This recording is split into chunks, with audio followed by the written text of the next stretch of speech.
Bueno, buenas noches. Vamos a hacer entonces la clase sobre la estructura de inversión operativa y de financiación. Es importante evaluar las ventajas y desventajas de cada tipo de financiamiento, interno o externo, y evaluar en qué medida una fuente de financiamiento es apropiada para una situación determinada. ¿Para qué necesitamos financiamiento? ¿Para qué las empresas necesitan financiarse? Pues para cubrir sus necesidades de inversión o de capital de trabajo. Entonces, para un capital inicial, para un capital de trabajo, para una expansión, para hacer una adquisición, para unas situaciones especiales cuando hay crisis económica o cuando se requiere apoyo financiero para evitar que el negocio quiebre por una situación delicada o para hacer investigación y desarrollo para evaluar un producto nuevo. Fuentes de financiamiento hay dos tipos, la externa y la interna. La externa son los socios comerciales con los que cuenta una empresa para hacer frente a sus compromisos, para realizar inversiones productivas, para un mayor crecimiento del negocio de forma sostenida en el tiempo. Y la interna se trata es aquella que aportan y desembolsan los mismos socios de esta. Se trata de un capital que forma parte del patrimonio neto. El valor de una empresa está dado por el patrimonio neto de la empresa, aunque el valor de una empresa realmente está dado por su capacidad de generar flujos de efectivo a futuro y rentabilidad. Dentro de las fuentes de financiamiento tenemos acá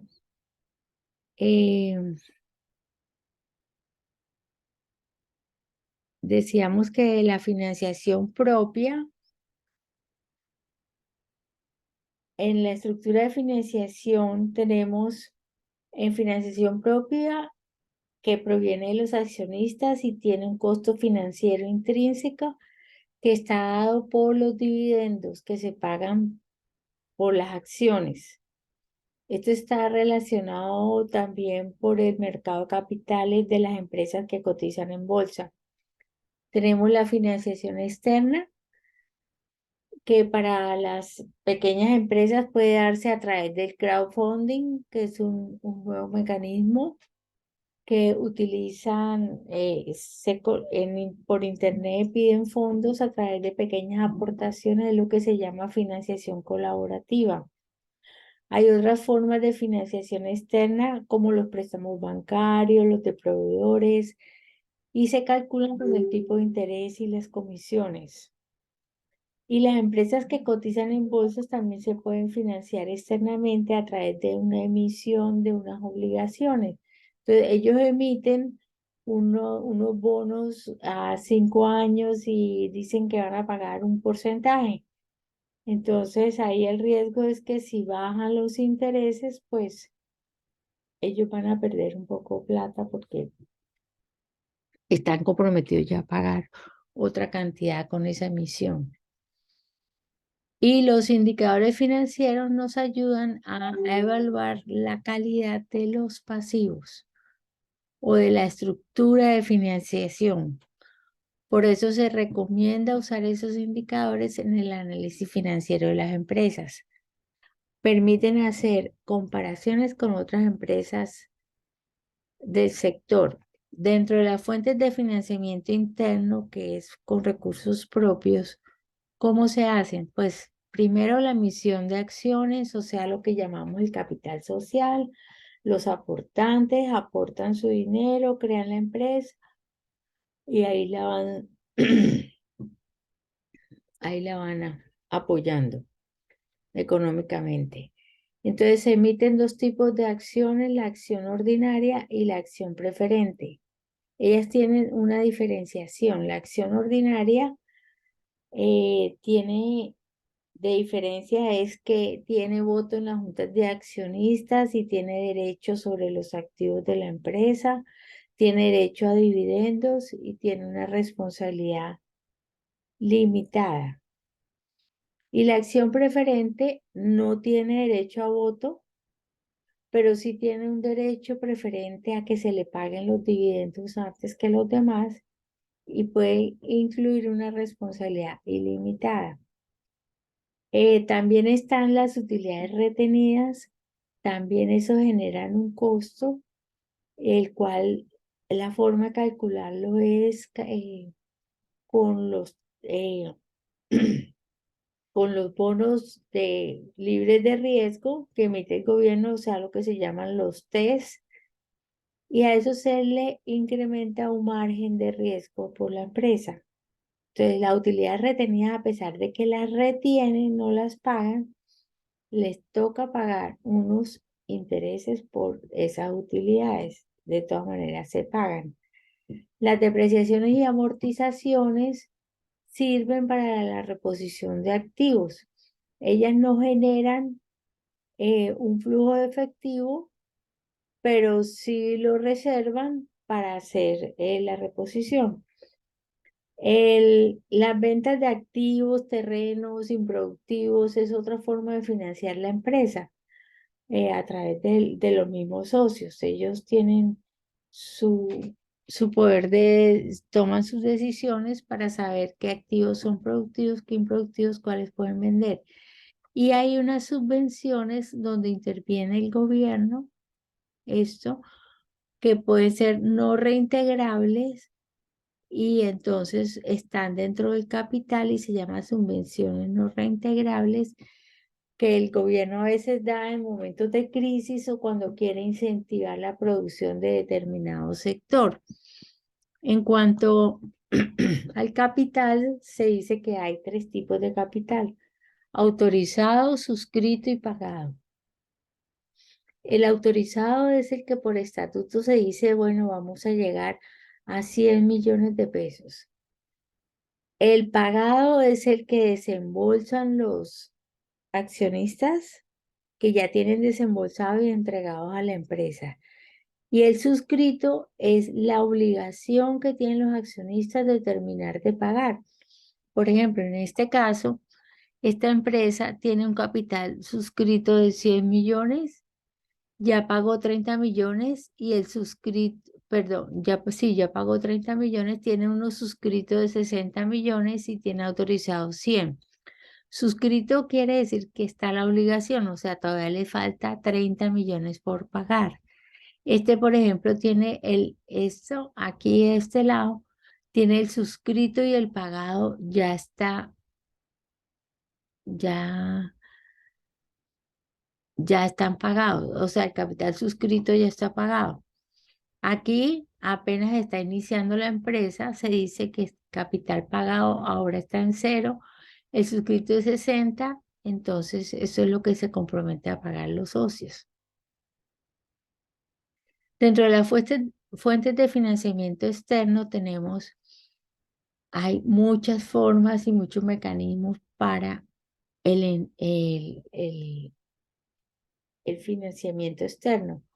Primero hay que ver quiénes son los socios comerciales, pues normalmente son las entidades financieras, los clientes también, los proveedores, los mismos empleados, la DIAN y los mismos competidores. Con los mismos competidores también se puede hacer financiamiento. Entonces, ¿cuáles son las formas? Pues venta de acciones. Cuando se quieren vender acciones, se pierde un poquito de capital, se extiende más el capital, se amplía el capital, entonces se pierde patrimonio, o sea, se pierde participación de la empresa. Los accionistas actuales en el momento de ampliar el capital pierden su participación, la reducen un poco. También hay sobregiros, estos los dan los bancos, emisiones de deuda que la dan las empresas para, emiten unos bonos a cierto tiempo y se compromete a pagar unos intereses. Están los pagarés, descuentos comerciales para créditos de diferentes tipos que otorgan. Están las líneas de créditos que dan los bancos, los créditos comerciales también para comprar activos, son libres, créditos de libre inversión. Y también hay otro mecanismo que se llama el leasing o renting, donde se compra un activo como si fuera un arrendamiento y al final del tiempo, al tiempo pactado, 20 años, 10 años, hay un valor de salvamento donde ya el activo pasa de ser propiedad del banco a propiedad de quien lo estuvo pagando. Está el confirming, que es un mecanismo nuevo que están usando los bancos para el manejo de cartera. Entonces, ellos hacen ese tipo de convenios con los bancos. El factoring, cuando una empresa eh, financia a sus clientes, entonces lo financia a 2 meses, 3 meses, entonces una plata improductiva y no rentable. Y el factoring se usa para muchos inversionistas, les gusta el factoring y hacen unos descuentos de las facturas para darle liquidez a la empresa. Está el crowdfunding que ya hablamos, que es a través de internet, y está también con los competidores el joint venture. Se unen las dos empresas o tres para crear un nuevo negocio. Por ejemplo, la constructora A y la B hacen un joint venture para construir una carretera. De ahí puede resultar una fusión, que la A y la B se fusionen y terminen en una empresa C, o puede resultar una adquisición, que la A compre la B. Em, Están también los fondos de seguridad social. Esos fondos pues son obligaciones que tiene la empresa para los trabajadores. Las diferencias, las ventajas y desventajas del financiamiento interno es que no se requiere aprobación de terceros para la 23:45. Solamente de los mismos socios. Por lo general tiene un costo inferior que las mismas financiaciones externas. Produce una mayor rentabilidad financiera al reducir los gastos administrativos bancarios. No requiere pago de impuestos y no se requieren garantías de ningún tipo. Y desventajas es que pues los socios, al dar el dinero, si se van acumulando pasivos, pues no hay remuneración a los accionistas con dividendos. O sea, ellos tienen el riesgo de no recibir dividendos. Los recursos son limitados, pueden llevarse a cabo inversiones poco rentables, pueden no invertirse bien. Y pueden destinarse los bienes, las utilidades en reservas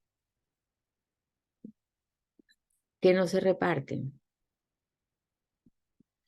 En cuanto al financiamiento externo, las ventajas es que los socios no pierden control sobre la empresa, disminuye el costo o la certeza, los intereses se deducen de los gastos.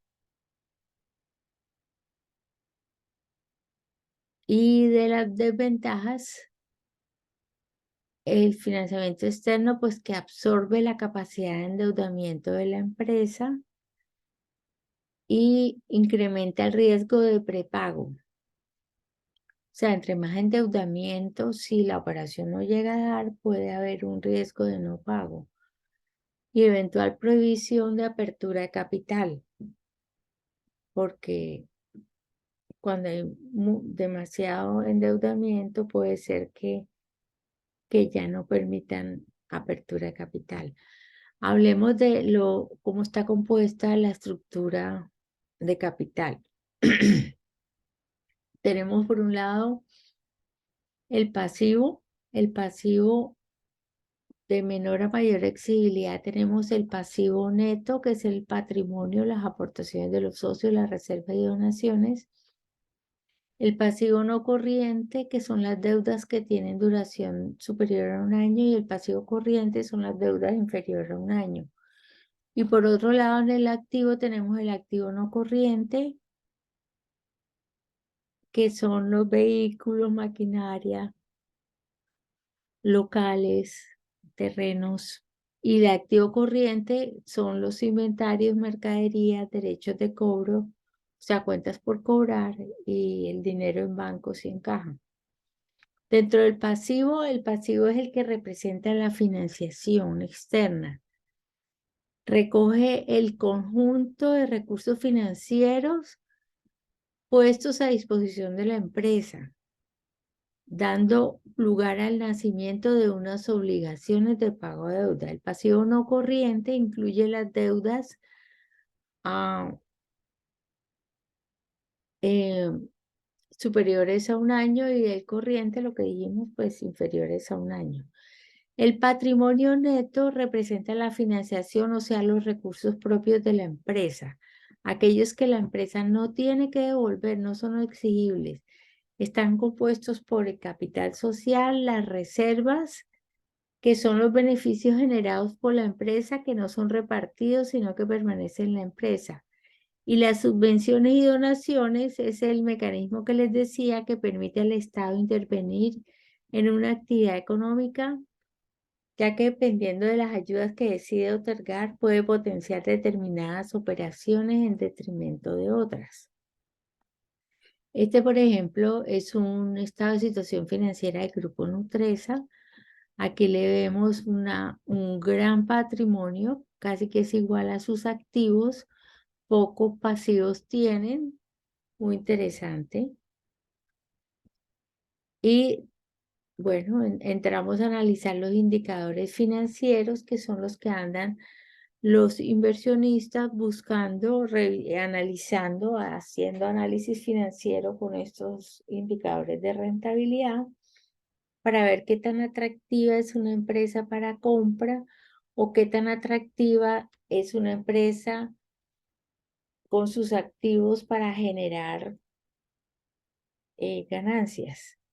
Entonces tenemos el ROA, el que le decimos el ROA, Return on Assets, que es un porcentaje que mide la capacidad de generar ganancias de sus activos, independiente de quién lo financie. Eso es importante, que no tome en cuenta la financiación, sino lo que están generando los activos.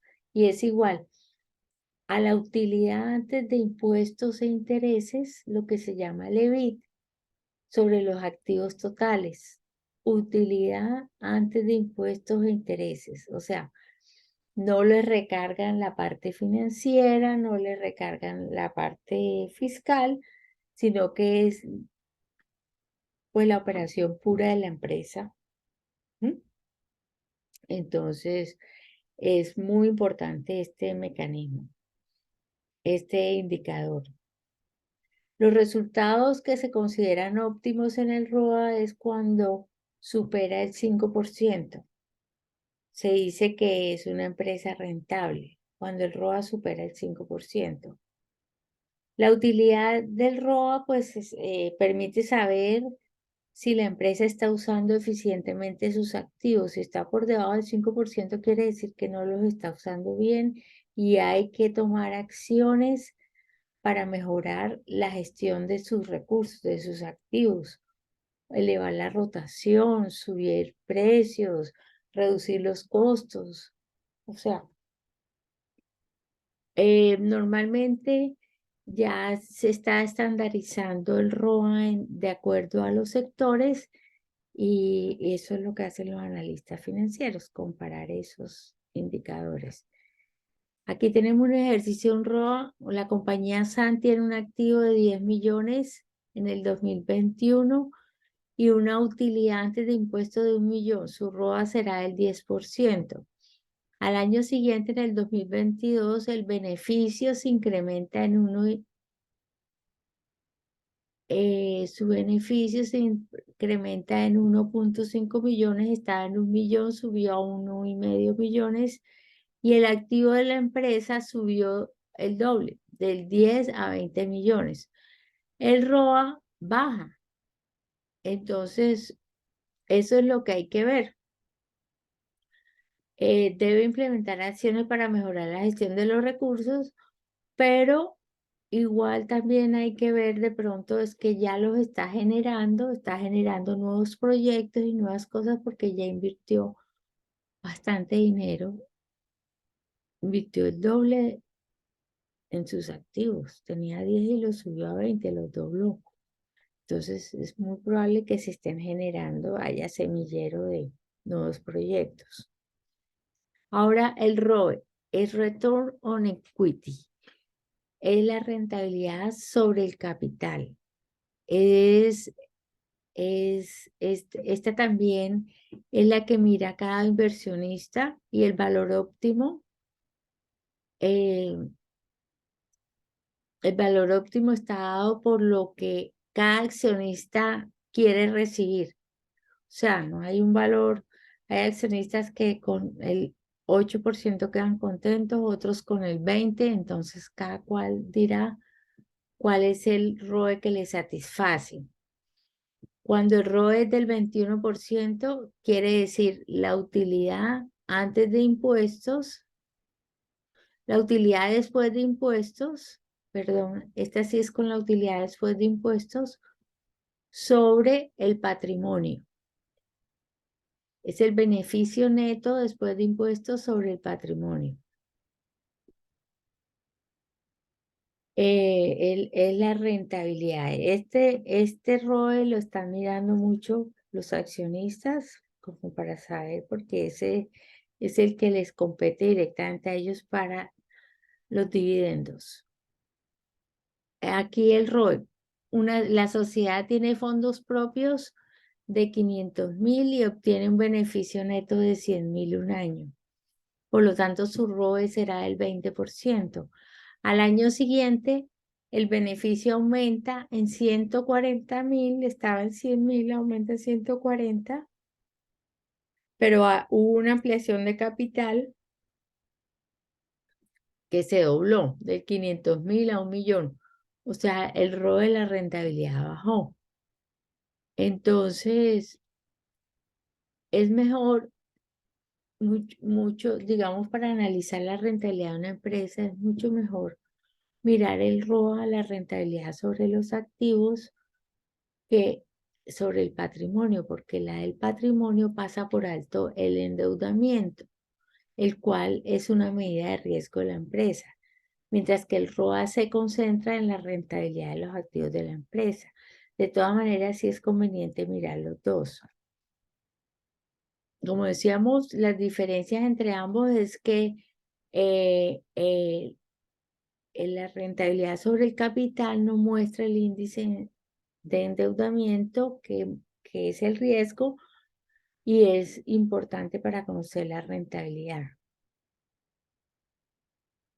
Es importante conocerlo ambos. Aquí tenemos esta empresa, SAM, para hacerles unos ejercicios sobre indicadores ahora de liquidez.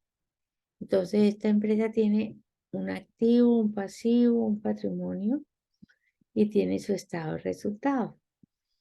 Entonces, hay unos indicadores de liquidez que miran la capacidad de una empresa para enfrentar sus obligaciones de corto plazo. Entonces está la razón corriente, que es el activo corriente sobre el pasivo corriente.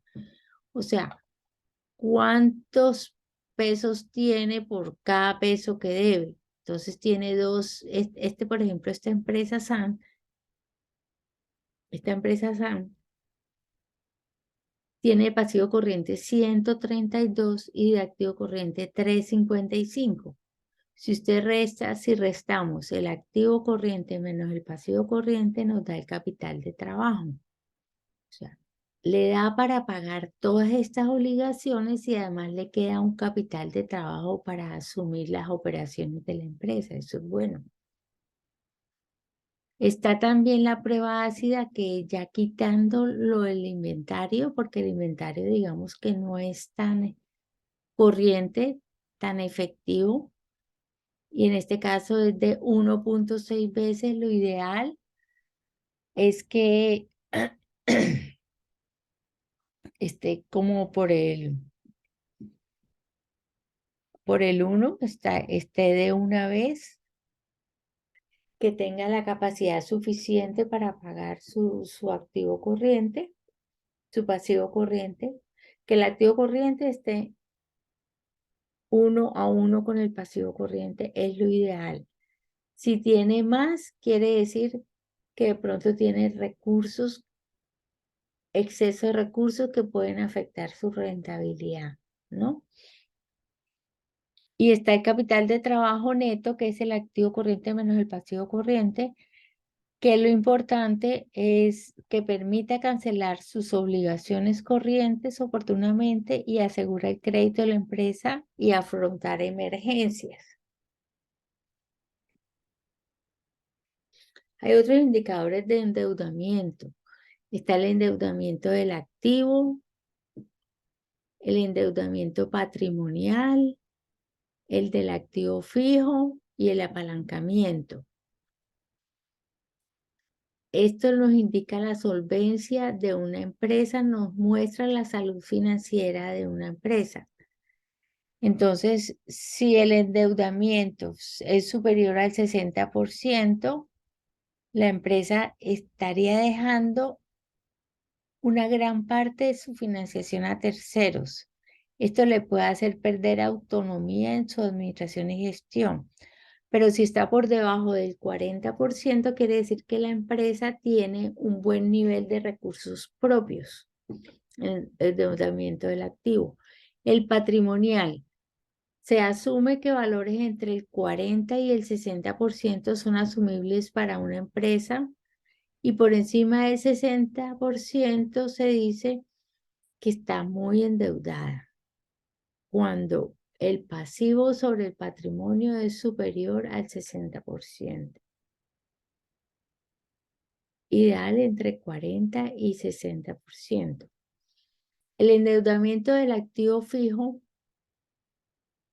es importante cuando el cociente es igual o mayor a 0 100. horas. Quiere decir que se puede financiar el patrimonio sin recurrir a préstamos. Una razón alta significa que los acreedores son dueños de gran parte de la empresa. Y una razón baja quiere decir que la empresa está protegida. Tiene capital de sus accionistas. El apalancamiento, vamos a ver, apalancamiento financiero. Cuanto mayor es el resultado de este ratio, menor es la capacidad de la empresa para financiar su inversión con el patrimonio neto. Lo está financiando es a través de terceros.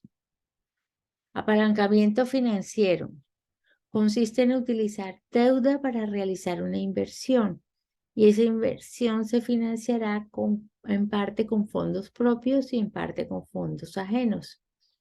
La intención del apalancamiento es poder aumentar la rentabilidad del capital propio mediante el aumento del importe total invertido. ¿Cuándo apalancarse? Cuando los intereses que haya que pagar por la deuda sean inferiores a la rentabilidad que se va a obtener. ¿Mm?